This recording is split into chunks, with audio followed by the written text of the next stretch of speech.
for clothes that Tristan lost. At Bold 3 Detergent Plus. I need the remote. Where's the remote? What's on?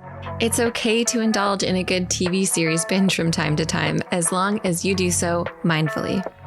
Welcome to the Mindful Binge. It's like a book club, just for TV people. Join Alysse Bryson and Lane Kennedy, two sober West Coast besties who have never met in real life, as they recap TV shows and movies they love to binge mindfully. This dynamic duo digs into shows and movies that feature addiction, mental illness, and recovery as a part of the leading storylines. Now let's get into this week's episode.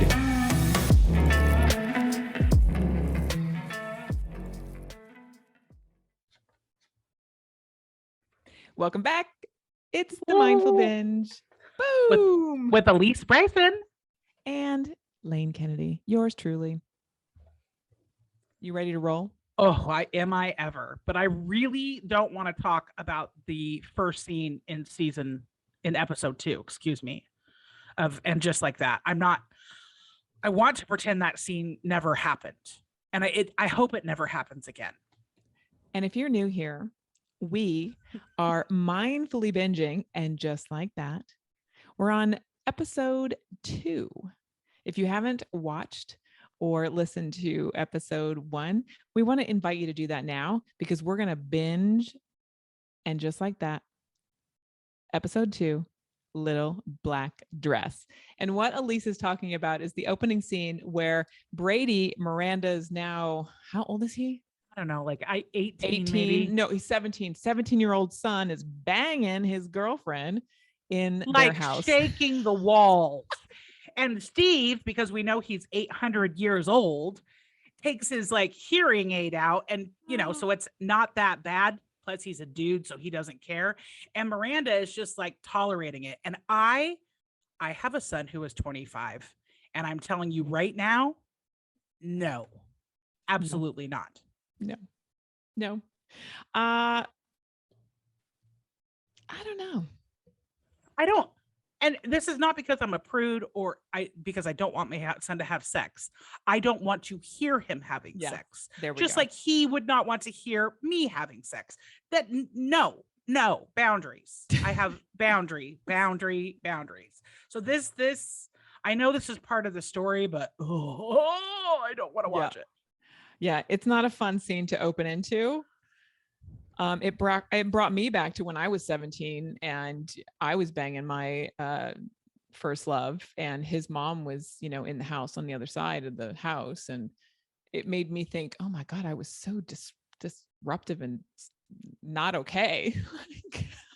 What was I thinking? Were you shaking the frames on the wall, Lane? We were shaking the frames. Oh yeah, screaming.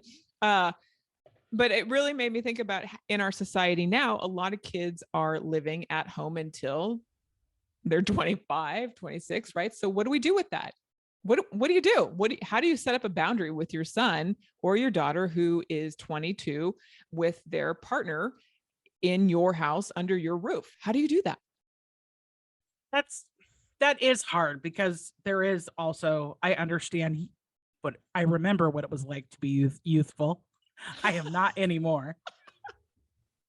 And although I would never, I guess I'm making it about me. I mean, think about I'm always making it about me. You're so horny, right? You're so just horny, but I just would have never done that in my parents' house. But I had a very different upbringing where that just, and I can applaud that. Did I just say that word? You did. I was shocked too. I was like, okay, we're going there. I applaud Miranda that she's okay with Brady having the girlfriend at the house. When my son, before he moved out with his girlfriend, we all lived together for, I don't know, 3 or 4 months.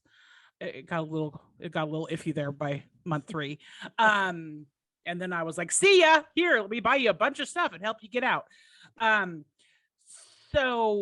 I never heard them through the wall. That's for me a boundary. Yeah, I think that's just a conversation. If you're going to be having sexual relations in this house, I'm not going to hear you. I think that's an adult conversation that you have with your kid. Yeah, it's a boundary, right? It's out of respect. Mm-hmm. You're not going to hear me and your father, or, me and my partner, my wife, right? However you want to say it, see it. It's here. This is how you do it. You have a mindful conversation with your child. And yes, it doesn't mean that it can't exist. It's not, it just mindfully. Yes. Mindfully Communicate boundaries. Mindfully communicate. So our next scene, I think this is really interesting. It's when Miranda is over with Carrie, taking care of her, consoling her. And Carrie looks like shit. She looked good. Like, I mean, that was very realistic. Yeah. They didn't have her, they didn't even pretend with the hair and makeup. Like, she looked rough. I was like, wow. Okay. I mean, her hair still looked good. I mean, let's be honest. But it was believable. Like she looked disheveled and broken. She just looked so broken. Here it is. She's rubbing her back. Miranda's rubbing Carrie's back. Yeah. Remember, because she says, "Oh yeah, Big used to rub my back." Oh right, because she's trying to console her, you know, and Carrie's just kind of shut down. And again, I'm thinking to myself, if this was me, I would want my best friend like snuggled up to me. And Miranda eventually like moves into her and snuggles with her. But it's slow going. But I mean, I don't know that Miranda and Carrie have a physically affectionate friendship. True that. Yeah. So true. Yeah. Yeah. So this scene is all, I mean, this episode, we open with Carrie trying to figure out the funeral and trying to find the perfect funeral accommodation service. Well, they go to the place that's not perfect. This is true. Yeah. What else is happening here? Do you remember? I'm jamming through the. I know the funeral happens. What happens before the funeral? Anything else? Oh yeah. Miranda helps her professor get into school, right? Well, but not really. But not really. She didn't need her help, and it kind of turned into a scene. Exactly. Because Miranda's like, "Don't you know who she is? And I can vouch for her." Which to me sounded like, I'm a white person. I can vouch for her. Awkward. So ignorant. Awkward. Don't do that. Not okay. But her hair looks good. Back to the hair. Her hair did look good in that scene. There's lots of scenes where it doesn't. So I agree with you. Oh my God. I'm going to make a spreadsheet of all the different hair we like and hair we don't. Yeah, and then we're just talking about the funeral and what's going to happen at the funeral. Well, leading up to the funeral, though, there's a scene with Miranda and Steve and Brady in the closet where like they're having this kind of quiet moment getting ready to go to the funeral because they're sad. Is that before or after? And they like bring Brady in and do like this group family hug. Oh yes, that was weird. And it was like kind of awkward because you could tell Brady didn't really want to, but Steve was like, weird. No, this is what family does. And I'm like, yeah, I don't know. It was a weird forced situation, which I don't know. It was weird. We do end up at the funeral, which is, I mean, when I go, that is a beautiful venue. Like I would love something that sophisticated looking. Just so I like that it was posh. Minimalistic, posh, white. There was some videography. Mm-hmm. And then there's the flowers that show up, which Carrie's very upset about, but then she realizes they're from Samantha. Yeah. And that's a whole thing we didn't even talk about. And that's meaningful. Episode 1, we didn't talk about Samantha like disappearing. Oh, right. Yeah. Holy cow. How she's in, she's not dead. She's in London and the reason why is that Carrie had to let her go as her publicist. And then I don't buy Samantha had a problem with it. No, I don't buy that story either. Truly disappointed. But I'm glad they didn't kill her off. Here's the thing. You know this, and I know this at our age. Sometimes you have a close friendship with another woman, and it runs its course and you go in different directions. But Samantha and Carrie, no. I don't see it. I don't see it. I don't see it. I don't buy this storyline at all. And I'm very disappointed with the writers, or I don't know what happened there. Something went sideways, but no. Mm-mm. Well, it's because of real life problems between the two actresses. Yes. Well, call it out. Yes, of course.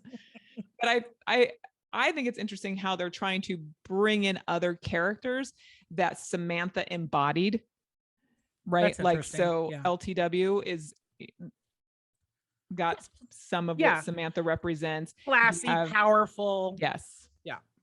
I can appreciate that. But the fact that she's not there turns my stomach a little bit. It's not the same. But I do think it was a classy move for her to send the flowers with a very short note. Yes. It would have been weird if she had shown up. So true. To me, after, this period of time that has gone that they haven't seen each other, that would have been weird. Let's talk about Miranda at the bar. Oh my God. Yes. Because we're just going to keep talking about Miranda and her drinking not problem. We don't know yet. We don't know yet. But her, this is when I was on high alert, little signs up until this point, but high alert because she is like, she wants the drink. She wants it right now. Don't you know who I am? The booze is here because of my family. I can have whatever I want. Give it to me right now. Skip the wine. Give me the hard stuff.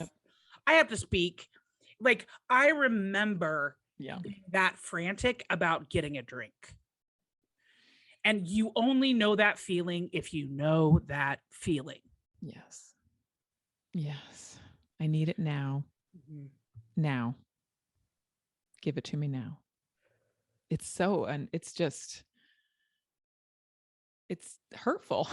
It hurt. Like, when I was watching her, I was like, oh, the desperation. It's so ridiculous. We see Carrie in her outfit. Did you approve of this outfit? I did. Okay, you did. I was like, oh, wow. Okay. The hat. Okay, the hat, sure. But, she loves to put shit on her head. I know. Like, she's always putting weird stuff on her head. Yeah, did it look like an oversized coaster or a bamboo vinyl album? Like, I don't know what it was, but I liked the dress. I liked the clutch. I like the fact that she wrote the speech, but Miranda gave it.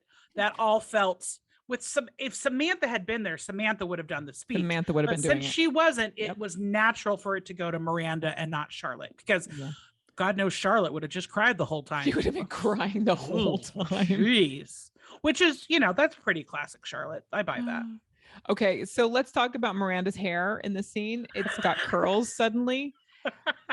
Again, the color is like, what are you doing with the color? Help me. You really don't like her hair. It's so, people, come on. What would you want to see on her? Do you want her to go back to red?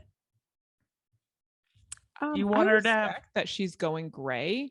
Yeah, totally get that. But just go all gray. Like, don't do this highlight weird stuff back and forth.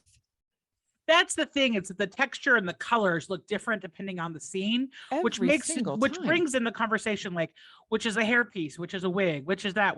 It's not. There's no consistency. There's no consistency with her hair. It's like not good. I like that during the Big's funeral, she has his brother. Is it his brother? Yes. I like brother. that. And I like what he said about how he was the happiest he's ever been. Yeah. And you could tell that was a meaningful moment between Carrie and the brother. Like, Carrie needed to hear that. Yeah, she did. Because of what Big was in her life. Yeah. I like the music selection. Mm-hmm. Mm-hmm. How did we feel about the poor secretary getting bumped out of the front row?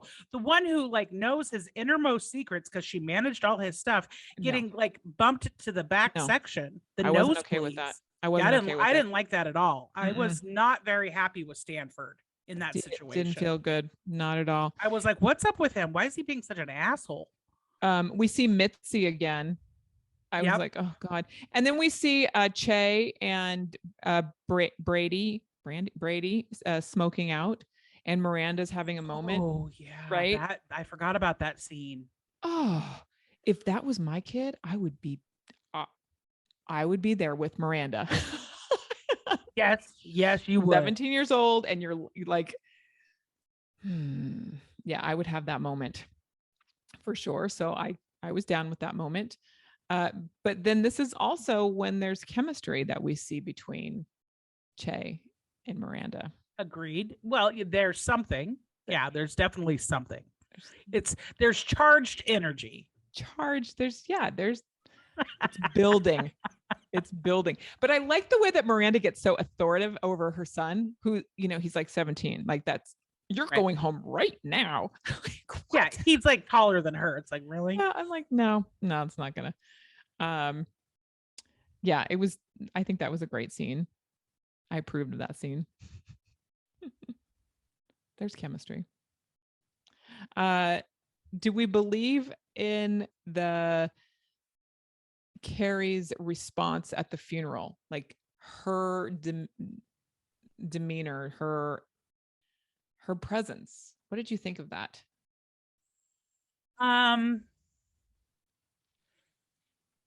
Carrie, although she writes about her feelings, doesn't necessarily know how to work through her feelings. Mm-hmm. And she cares very much what other people think. Mm-hmm. And so she was trying very hard just to keep it all together, because she doesn't want to be like a Charlotte that's seen being publicly emotional. To her, that is a sign of weakness. And I can identify with that because I'm similar. See, this is where I find the disconnect. This is where I find the disconnect, because Big was the love of her life. And she's just, I don't know that she was. I mean, I don't know. I think about it. She's probably cried for days leading up until the point, and then she's going to go home and cry. Say anything at his funeral, because she might not have been able to without bursting into tears. There are some. I have been to funerals where the family members don't even sit in the same room. They're like behind a dark glass. Yeah, she does have great eyewear. We're starting to see Carrie's eyewear. Carrie's eyewear. I am here for that. There's the one particular frames. You and I have talked about them. Yep. I'm sure we'll both own a pair within a couple of days. Oh yeah. But the metal frames. Yeah, so good. They're really good. They're really, really good. And after the funeral, we're back with Miranda again. Her hair is bouncing with curls, and we're back in the subway with her professor. And they actually connect for a moment. There's like a softening that happens. There's an understanding, a softening, and between each other. That's right. Good. That's a good sign. And the other thing that happens is that Big is delivered to her in a box. Yeah. Which is how it would really be when they're ashes. I'm pretty sure. Yeah. It's. Can I tell you a funny story? Yeah. I once bought 2 urns and didn't realize that I was buying urns. What? Yeah. What did you think you were buying? Don't laugh at me. I thought they were vases with lids. No. I did. No, you did not. I thought they were decorative vases with lids. Oh, that's brilliant. I'm not laughing at you because I can understand that. I ended up, what do you put in them? If I was going to put like candy or candles, and I couldn't, once I knew what they were, I couldn't put any of those things in them. You have to get rid of them. Did you get rid of them? I sold them at a garage sale. Absolutely. Okay. Yeah. Yeah. Yeah. Our closing scene, or very close to our closing scene, is we're watching Charlotte unravel because she feels responsible for Big's death. Right. Right, because she's the one that forced her will for Carrie to come to the funeral and said, and then Big was home alone. And if that hadn't happened, they would have been together, and in her mind, then he would have lived, which is not necessarily how it would have gone down. No. But I can appreciate that that's how she feels. And I love that. I mean, when she turns on the faucet, it flows, right? She's such a good crier. Oh, she's a great crier. Well, she's in recovery in real life, so that's Yes. probably why she's a great crier. She's practiced a lot. Mm-hmm. You know what I actually like? Mm-hmm. I actually like that Carrie admits that she is mad at her. Yeah. Because it would be dishonest if Carrie didn't acknowledge that she had a sense of those feelings. It's not necessarily how the reality would have played out. It's not that the outcome would have been different, but she has every right to be mad. She has every right to have every feeling because she just lost the love of her life. Mm-hmm. Mm-hmm. Yeah, I think it's appropriate. I like that closing scene where they're in bed and she's like, I just can't sleep. Mm-hmm. And then she goes to the couch and then the rolls over and she sees the box. Yeah. Like on the coffee table. He's right there. Yeah. What do we think of the music so far? Okay. Yeah. I think it's just okay too. It could be better. It could be better. Yeah. I think they could have done a better job, but it's okay right now. So I'm going to take it. Yeah. It's not like, I don't know. Maybe because the last few things that we've seen have been movies, and in the movies they've had like hit songs done, and we're not necessarily, if we're seeing that, I've totally missed it. This is like this, Here Comes the Sun Again, or I mean, Here Comes the Rain Again by Rhythmics. Yeah. Annie is like classic, an all-time favorite, right? It's like classic. But does it go with this? I don't know. I'm waiting on the music to catch up. Here's the thing. Better. I knew going into this show, this new show, this reboot, no matter what happened, I'm going to watch all of it. Yeah. Yeah, of course. I'm going to have opinions. I may not even like it by the time we get to the end, but I'm going to watch all of it because I've never missed an episode. I've seen multiple episodes multiple times. I even have an artwork of the drawing of Carrie's apartment, like the floor plan is framed and in my bathroom. Wow. Like, I'm a fan. Yeah. You're hardcore. So I'm here for it. It's just, there's some things I think they're doing well. There's some things that feel like too much, too forced. Like, are they trying to check every box of everything that's changed in the last decade? But, as writers and producers, there is a lot there to pack in. Yeah, there is a lot. So, and just like that wraps up episode 2. Woo! So you should, if you want to tell us how you feel about episode 1, episode 2, and if you want to tell us how you feel about future episodes, you should connect with us. You can reach me at thesobercurator.com or at thesobercurator on Instagram.